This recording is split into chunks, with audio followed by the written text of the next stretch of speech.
Most people think retirement planning starts in their 50s, when income is finally high, when the kids are grown, when life begins to slow down.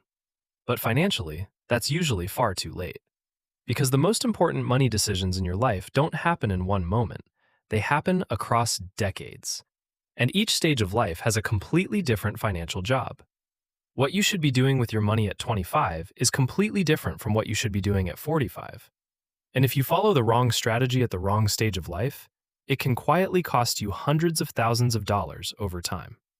So instead of looking at money as one long plan, it's much more useful to think of it as a timeline. Each decade of life plays a different role. Your 20s build the structure. Your 30s build the assets. Your 40s protect the system. Your 50s prepare for the transition. And retirement becomes the stage where that entire system finally starts supporting your life. So let's walk through what your financial priorities should look like at each stage of life. We'll start with a decade where most people think retirement planning doesn't matter yet. Your 20s. At this stage of life, retirement feels like a distant concept. Most people are focused on building a life, finding a career path, increasing their income, paying rent, maybe paying off student loans. Very few people are seriously thinking about retirement yet. But financially speaking, your 20s are not about having a lot of money. They're about building the structure of your financial life. Because the structure you build during this decade will determine how easy, or how difficult, everything becomes later. At this stage, most people's financial structure looks very simple. Income is usually modest, maybe $2,500 to $3,500 per month for someone early in their career. Expenses are often high relative to income because you are paying for housing, transportation, and daily life on a relatively new salary, which means there usually isn't a large surplus yet. So the goal in your 20s is not aggressive investing. The goal is creating the basic financial system. The first priority is building a financial safety buffer. Imagine someone named Alex, 26 years old, earning $3,000 per month. His monthly living expenses are about $2,200. Before thinking seriously about investing, Alex should aim to build an emergency fund of roughly 3 to 6 months of expenses. That means somewhere between $6,600 and $13,000. This fund doesn't exist to grow. It exists to protect the rest of your financial life. Because without a safety buffer, even a small crisis, losing a job, unexpected medical bills, or car repairs, can force someone into debt. And debt in your 20s can slow financial progress for years. The second priority during this stage is learning to invest consistently, even with small amounts. For example, if Alex saves $300 per month, his structure might look like this. Income, $3,000. Living expenses, $2,200. Investing, $300. Savings/buffer, $500. The number itself is not the important part. The important part is building the habit of investing every month. Because once this habit exists, it becomes much easier to increase the amount later when income grows. The third priority in your 20s is something many people underestimate, and that is investing in your earning power. At this stage of life, increasing your income from $3,000 to $5,000 per month can have a far bigger impact on your future wealth than optimizing your investment portfolio.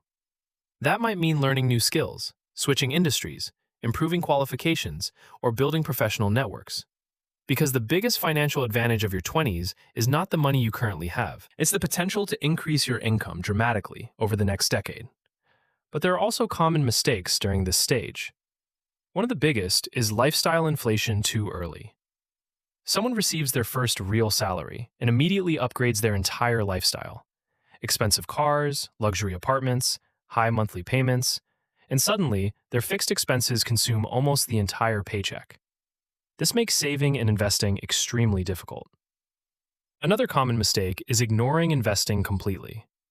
Many people tell themselves they will start investing later when they earn more. But what they are really delaying is not the investment itself. They are delaying the habit. And habits take years to build. So the financial goal of your 20s is not to build a massive portfolio. It's much simpler than that. Build a stable financial structure, a safety buffer, a consistent investing habit, and a career path that increases your earning power. By the time people enter their 30s, their financial life usually becomes more structured. Careers become more stable. Income tends to increase. And many people begin building families, buying homes, or taking on longer-term responsibilities.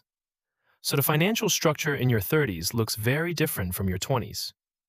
Instead of a simple setup with basic expenses and small savings, your finances now start to include multiple moving parts.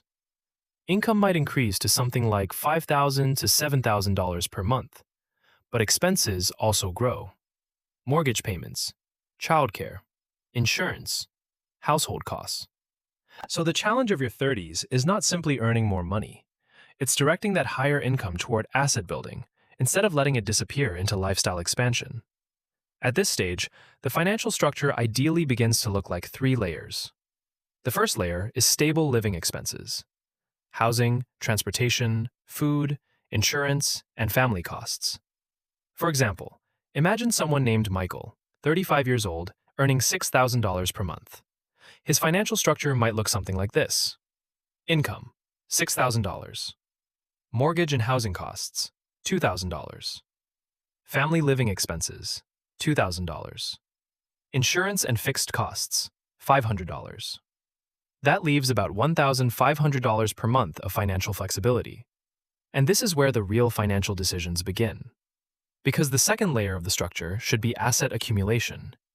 Ideally, a significant portion of that remaining income should be directed into long-term investments. For example, investments, $1,000 per month.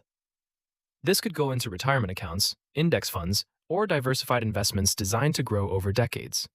Not speculative trading, not short-term bets, but steady, long-term accumulation. The third layer of the structure is future security. This includes things like children's education funds, long-term savings, additional emergency buffers. In Michael's example, that might mean allocating the remaining $500 per month into long-term savings or education planning. So the full structure could look like this. Income, $6,000. Living costs, $4,500. Long-term investing, $1,000. Future savings/education, $500.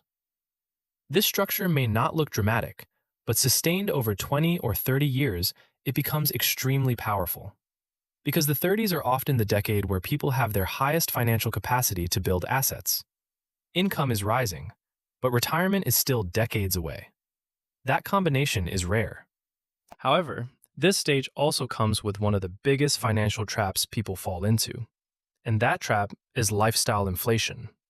As income increases, spending increases just as quickly. A salary increase turns into a bigger house. A promotion turns into a more expensive car. A new income level slowly becomes a new spending level. Imagine a different scenario. Michael earns the same $6,000 per month, but his expenses expand with his lifestyle. Mortgage, $3,000. Living expenses, $2,400. Subscriptions, travel, lifestyle spending, $500. Now his total spending is $5,900 per month, which leaves only $100 for saving or investing. From the outside, Michael appears financially successful. He has a nice house, a comfortable lifestyle, but his long-term financial progress is almost non-existent. Another common mistake during this decade is overextending on housing. Housing is usually the largest expense in a household budget. If someone locks themselves into a mortgage that consumes 40 to 50% of their income, it can severely limit their ability to invest for the next 20 years. And that opportunity cost can quietly destroy retirement plans. So the financial priority of your 30s becomes very clear. Convert rising income into long-term assets. Avoid letting lifestyle expansion consume all financial progress, because the money invested during this decade will have 25 to 30 years to grow. And that makes these contributions some of the most valuable investments of your entire life. By the time people enter their 40s, the financial picture changes again. This is usually the stage where a person has already been working for 20 years or more. Careers are more established. Income is often near its peak, but responsibilities are also at their highest. Mortgage payments may still exist. Children may be approaching college age. Parents may begin needing financial support. So financially, the 40s often become the most complex decade of a person's financial life. Income might now be around $8,000 to $10,000 per month for someone well into their career. But the structure of the budget now includes more obligations. Imagine someone named Jennifer, age 45, earning $9,000 per month. Her financial structure might look something like this. Income, $9,000. Mortgage and housing costs, $2,500. Family living expenses, $3,000. Insurance, healthcare, and fixed costs, $800. Children's education savings, $700. That already brings total fixed spending to about $7,000 per month, which leaves roughly $2,000 of financial capacity. And at this stage, the priority is very different from earlier decades. The 40s are about protecting and strengthening the financial structure that has already been built, because by this point, the cost of financial mistakes becomes much higher. One of the most important priorities during this stage is increasing retirement contributions aggressively. Many financial planners suggest that by your 40s, you should ideally be investing somewhere between 20% and 30% of your income toward retirement if possible. For Jennifer, that might mean directing about $1,800 to $2,500 per month toward retirement investments. Why? Because the window before retirement is shrinking. At age 45, there may only be about 20 years left before retirement, which means the remaining working years become extremely valuable. Another priority during this stage is reducing long-term liabilities. In earlier decades, debt may have been necessary for things like buying a home, but in your 40s, the strategy usually shifts toward gradually reducing those obligations. For example, someone might start making extra mortgage payments. If Jennifer adds just $300 extra per month toward her mortgage principal, she might shorten her loan by several years. That means entering retirement with far lower fixed expenses, and that can dramatically reduce the amount of money required to retire comfortably. Another important shift during this stage is risk awareness. Earlier in life, someone can recover from financial mistakes more easily because they still have decades of working years ahead. But by the 40s, the margin for recovery becomes smaller.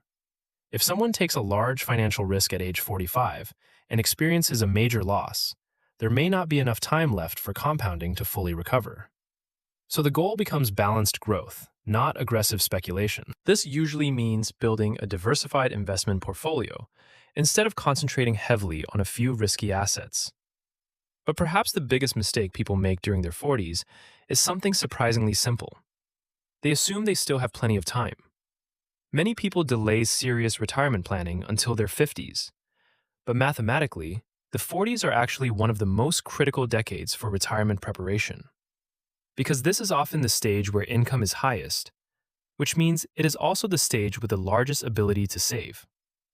Imagine two different scenarios. In the first scenario, Jennifer invests $2,000 per month from age 45 to 65. In the second scenario, she delays serious saving for 10 years and only begins investing heavily at age 55. Those 10 years may quietly remove hundreds of thousands of dollars from the final retirement portfolio, not because of bad investments, but because the window of time simply became too small. So financially speaking, the 40s are not about starting over. They are about locking in progress, strengthening the system, reducing vulnerabilities, and making sure that the financial decisions made earlier in life are actually leading toward a stable retirement. When people enter their 50s, the financial conversation changes again. At this point, retirement is no longer something far away. For many people, it may only be 10 to 15 years away. And that reality changes the role that money plays in your life. In earlier decades, the focus was mostly on building assets. Now the focus begins to shift towards something different: stability and preparation. Because once retirement begins, the financial system changes completely. Instead of money flowing into your accounts from work every month, you will eventually begin living off the assets you built during your career. So the question in your 50s becomes very practical. Not how much can my portfolio grow, but can this financial structure support my life for the next 25 or 30 years? At this stage, income is often near its peak, Let's imagine someone named Robert, age 55, earning about $10,000 per month. But unlike earlier decades, Robert is now thinking very carefully about the structure of his finances. His monthly financial picture might look something like this. Income, $10,000. Living expenses, $4,500.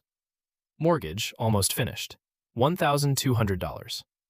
Insurance and healthcare, $800.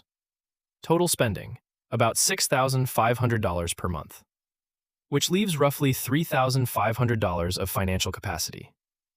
During this stage, the priority becomes maximizing the final years of saving while also preparing for retirement expenses. For Robert, that might mean directing around $2,500 per month toward retirement investments during the final working years.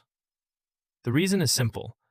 The years between 50 and 60 are often the last major opportunity to build retirement assets. Children may be financially independent, income is high, and many major life expenses are beginning to decline. But this stage is not only about investing more, it is also about simplifying the financial structure. For example, many people try to eliminate major debts before retirement. If Robert finishes paying off his mortgage before retiring, his monthly expenses might drop from $6,500 to about $5,300. That single change dramatically reduces the amount of retirement income he will need later. Another important focus during this stage is portfolio stability. Earlier in life, portfolios are often heavily focused on growth, but in a decade before retirement, many investors begin gradually adjusting their portfolios to reduce extreme volatility. Not because growth is no longer important, but because a large market loss right before retirement can be extremely damaging. If someone is 30 years old and the market falls 30%, they still have decades to recover. But if someone is 60 years old and about to retire, a major loss could permanently reduce their retirement lifestyle. So many investors begin gradually increasing their allocation to more stable assets, not eliminating growth entirely, but creating a portfolio that can withstand market fluctuations while still generating long-term returns. Another common mistake during this stage is underestimating retirement expenses. Many people assume their spending will drop dramatically after they stop working. Sometimes it does, but in many cases, new expenses appear. Healthcare costs increase. Travel and lifestyle spending may rise. Home maintenance continues. That's why many financial planners encourage people in their 50s to carefully estimate their future retirement budget. For example, if Robert expects to spend around $5,000 per month in retirement, that means he will need about $60,000 per year in retirement income. Understanding that number clearly allows him to build a retirement plan that actually supports his future lifestyle. So the financial role of your 50s becomes very specific.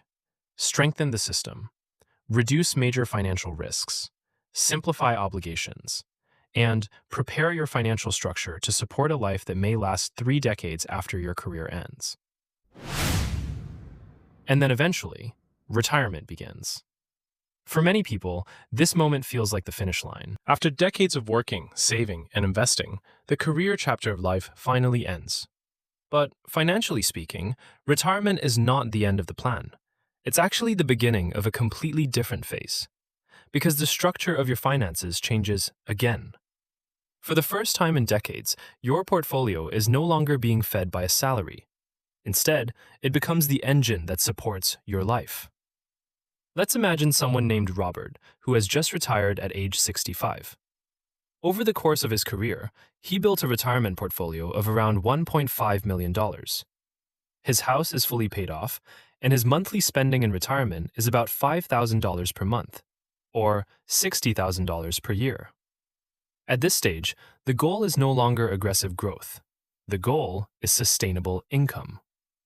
One common guideline used in retirement planning is something known as the 4% rule. The idea is simple. If a retiree withdraws roughly 4% of their portfolio per year, the portfolio has historically had a strong chance of lasting for 30 years or longer. In Robert's case, with a portfolio of $1.5 million, a 4% withdrawal would provide about $60,000 per year, which aligns closely with his expected spending. But retirement planning is not only about the withdrawal number. One of the biggest financial risks during retirement is something called sequence of returns risk. This simply means that the order of market returns matters a lot when you are withdrawing money.